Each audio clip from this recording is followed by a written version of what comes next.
सोचिए, एक ऐसी जगह जिसे दुनिया की सबसे खतरनाक फौज सुरक्षा दे रही हो। 16 खूंखार रोमन सैनिक जिनके लिए ड्यूटी पर सोना मतलब मौत की सजा थी।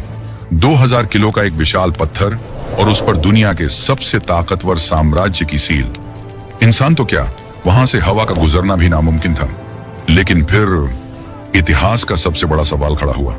इतनी सुरक्षा के बावजूद कब्र खाली कैसे हुई? क्या उन सैनिकों को रिश्वत दी गई थी? क्या लाश चोरी हो गई थी?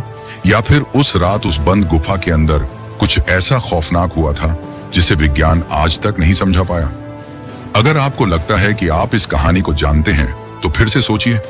आज हम उस रात का पोस्टमार्टम करेंगे और उन सबूतों को सामने लाएंगे जो 2000 साल से इस रहस्य को जिंदा रखे हुए हैं।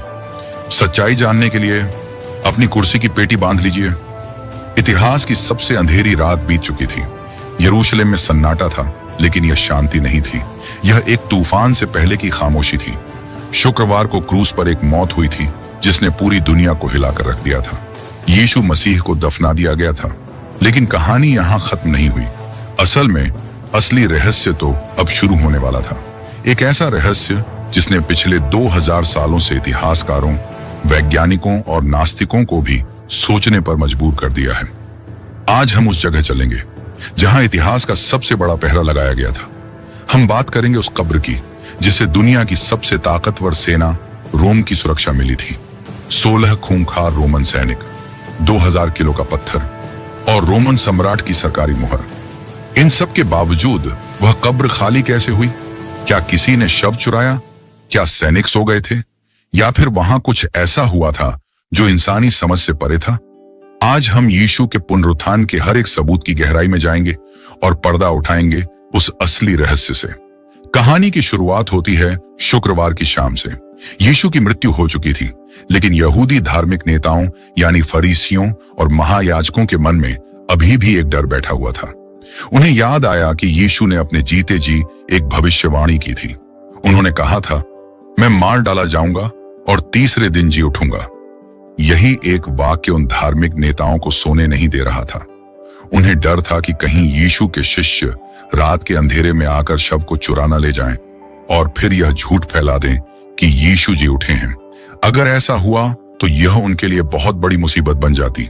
इस डर के कारण वे शनिवार के दिन, जो कि सब्त का दिन था, रोमन गवर्नर पिलातुस के पास गए।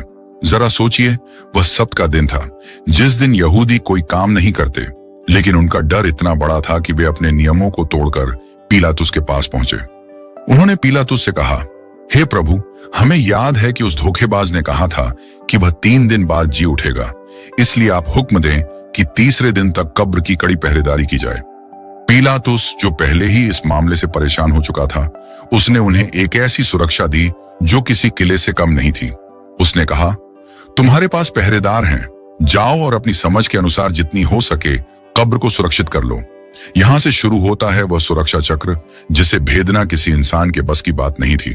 आइए समझते हैं कि वह सुरक्षा कितनी भयानक थी। वहां 3 प्रमुख बाधाएं थीं। पहली बाधा थी वह विशाल पत्थर। वह कोई साधारण पत्थर नहीं था जो सड़क किनारे पड़ा हो। पुरातत्वविदों और इतिहासकारों के अनुसार उस समय धनी लोगों की कब्रों के लिए जो पत्थर इस्तेमाल होते थे वे गोलाकार और बेहद भारी होते थे। अनुमान लगाया जाता है कि उस पत्थर का वजन कम से कम 1.5 से 2 टन यानी लगभग 2000 किलो रहा होगा। कब्र के मुंह के सामने एक ढलान बनी होती थी। पत्थर को उस ढलान से लुढ़काकर कब्र के मुंह पर सेट कर दिया जाता था। इसका मतलब यह था कि पत्थर को बंद करना तो आसान था। गुरुत्वाकर्षण की वजह से वह अपने आप नीचे लुढ़क जाता था, लेकिन उसे वापस हटाने के लिए, उसे वापस ऊपर की तरफ धकेलने के लिए कई हट्टे कट्टे पुरुषों की ताकत की जरूरत थी, और वह भी तब जब बाहर कोई रोकने वाला ना हो।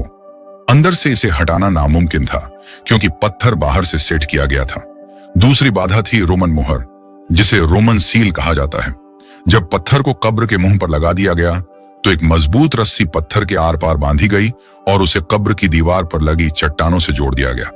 उस रस्सी के जोड़ों पर गर्म मोम डाला गया और उस पर रोमन गवर्नर की अंगूठी की छाप लगाई गई। यह सिर्फ एक मोम का टुकड़ा नहीं था, यह रोम की शक्ति और अधिकार का प्रतीक था। उस सील का मतलब था कि यह कब्र अब रोम के संरक्षण में है। अगर कोई उस सील को तोड़ने की कोशिश करता तो इसका मतलब था कि वह सीधे रोमन सम्राट कैसर को चुनौती दे रहा है, और रोम के कानून में इसकी सजा बेहद क्रूर थी। सील तोड़ने वाले को बिना किसी सुनवाई के पकड़ लिया जाता था और उसे उल्टा क्रूस पर लटका दिया जाता था या फिर उसे जिंदा जला दिया जाता था। यह डर इतना बड़ा था कि कोई भी चोर या शिष्य उस सील के पास फटकने की भी हिम्मत नहीं कर सकता था। लेकिन सबसे बड़ी और तीसरी बाधा थी रोमन सैनिक, जिसे इतिहास में कस्टोडिया कहा गया है। यह कोई साधारण चौकीदार या मंदिर के सिपाही नहीं थे। यह रोमन लीजन के सैनिक थे। वे सैनिक जिन्होंने पूरी दुनिया को घुटनों पर ला दिया था। ये मशीन की तरह प्रशिक्षित हत्यारे थे। इतिहासकार बताते हैं कि इस तरह की सुरक्षा टुकड़ी में कम से कम 16 सैनिक होते थे। इनका काम करने का तरीका बेहद सख्त था। इन 16 सैनिकों में से 4 सैनिक सीधे कब्र के पत्थर के बिल्कुल सामने खड़े रहते थे, अपनी तलवारों और भालों के साथ। बाकी 12 सैनिक उनके पीछे एक अर्धवृत्त यानी सेमी सर्कल बनाकर आराम करते थे या सोते थे। हर 4 घंटे में उनकी शिफ्ट बदलती थी। जो सो रहे थे वे जाग जाते थे और जो पहरा दे रहे थे वे आराम करने चले जाते थे। इस तरह कब्र पर 24 घंटे जागती हुई आंखों का पहरा रहता था।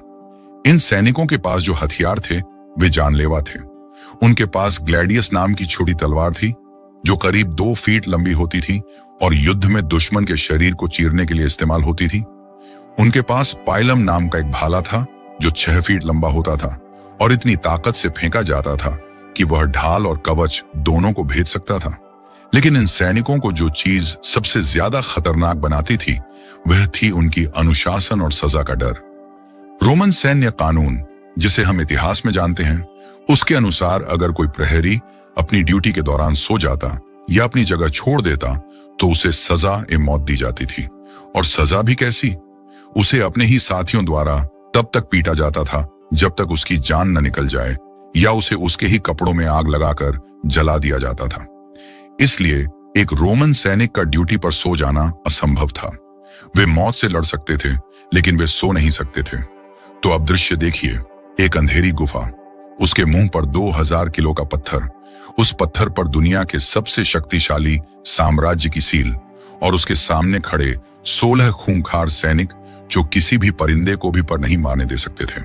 यह जगह दुनिया की सबसे सुरक्षित जगह बन चुकी थी। यीशु के शिष्य जो डर के मारे पहले ही भाग चुके थे और छिपते फिर रहे थे, उनके पास इतनी हिम्मत या ताकत नहीं थी कि वे इस सुरक्षा को भेद सकें। फिर रविवार की सुबह आई, वह समय जब अंधेरा छटने वाला था और सूरज की पहली किरणें निकलने वाली थीं। अचानक जमीन कांपने लगी। बाइबल बताती है कि वहां एक बड़ा भूकंप आया, लेकिन यह टेक्टोनिक प्लेटों के टकराने से आया भूकंप नहीं था। उसी पल स्वर्ग से एक दूत नीचे उतरा। उसका रूप बिजली की तरह चमक रहा था और उसके वस्त्र बर्फ की तरह सफेद थे। उस अलौकिक शक्ति और रोशनी के सामने वे 16 निडर रोमन सैनिक, जिन्होंने युद्ध के मैदान में सैकड़ों लोगों को मरते देखा था, डर के मारे कांपने लगे। वह दृश्य इतना भयानक और महिमामयी था कि वे सैनिक बेहोश हो गए। बाइबल कहती है कि वे मरे हुओं के समान हो गए। उनकी ताकत, उनके हथियार, उनका रोम का गर्व, सब कुछ उस एक पल में ध्वस्त हो गया।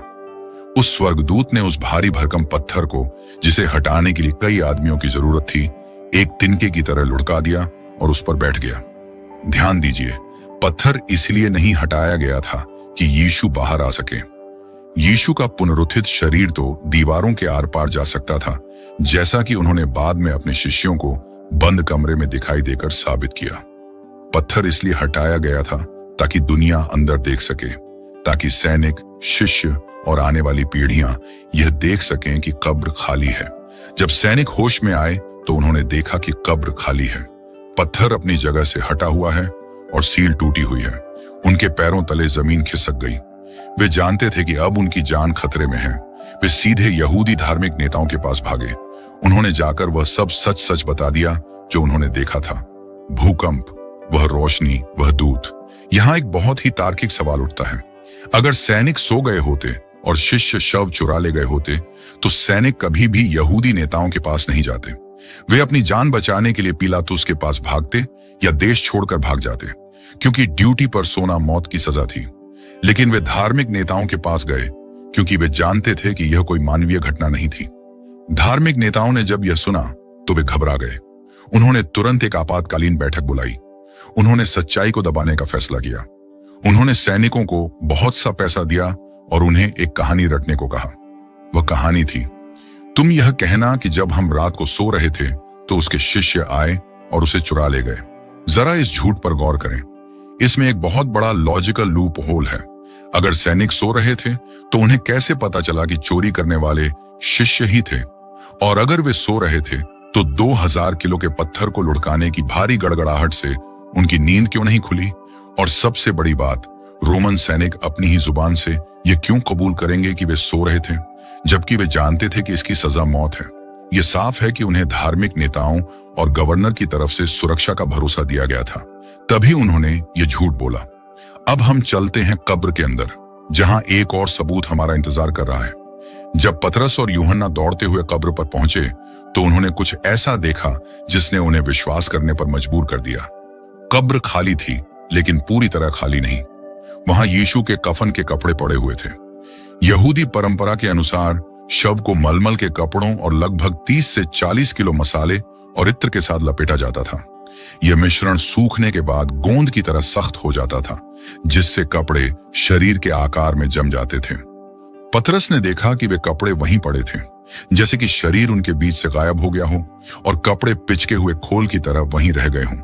लेकिन सबसे हैरान करने वाली चीज थी सिर का कपड़ा। वह कपड़ा जो यीशु के चेहरे पर रखा गया था, वह बाकी कपड़ों के साथ नहीं पड़ा था। वह अलग एक जगह पर बहुत करीने से तह किया हुआ, फोल्डेड रखा था। यह एक बहुत बड़ा सबूत था। सोचिए, अगर चोर आते तो वे क्या करते?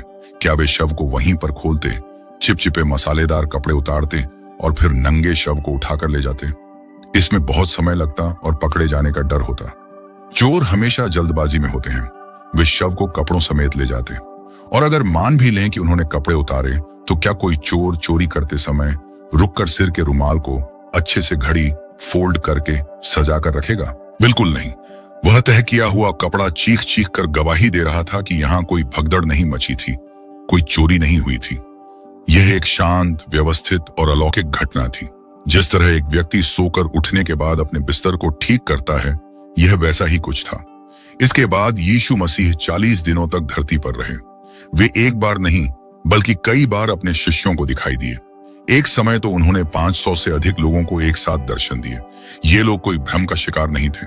उन्होंने यीशु को छूकर देखा, उनके साथ खाना खाया और उनसे बातें की।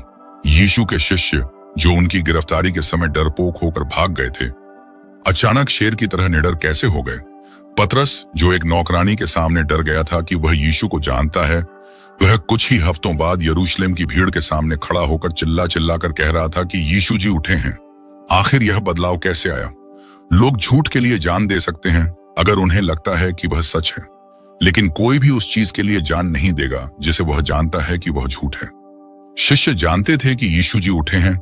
उन्होंने खुशी खुशी अपनी जान दे दी, लेकिन इस सच को झुठलाया नहीं। तो निष्कर्ष क्या निकलता है? 16 खूंखार सैनिक, सील बंद गुफा, भारी पत्थर और यहूदी नेताओं की साजिश, इनमें से कोई भी यीशु को कब्र में रोक नहीं सका। खाली कब्र आज भी इतिहास का सबसे बड़ा अनुत्तरित प्रश्न है उन लोगों के लिए जो विश्वास नहीं करते, लेकिन विश्वास करने वालों के लिए यह आशा की सबसे बड़ी निशानी है। कब्र खाली है क्योंकि मृत्यु हार चुकी है। वह तह किया हुआ कपड़ा आज भी हमें बताता है कि कहानी खत्म नहीं हुई है। अगर आपको यह गहरा विश्लेषण और यह रहस्यमयी जानकारी पसंद आई हो तो चैनल को अभी सब्सक्राइब करें और बेल आइकन दबाएं, ताकि ऐसे ही और रहस्यमयी वीडियो आप तक पहुंचते रहें। कमेंट में लिखें कि आपको कौन सा सबूत सबसे ज्यादा तार्किक लगा। मिलते हैं अगले वीडियो में एक और गहरे रहस्य के साथ।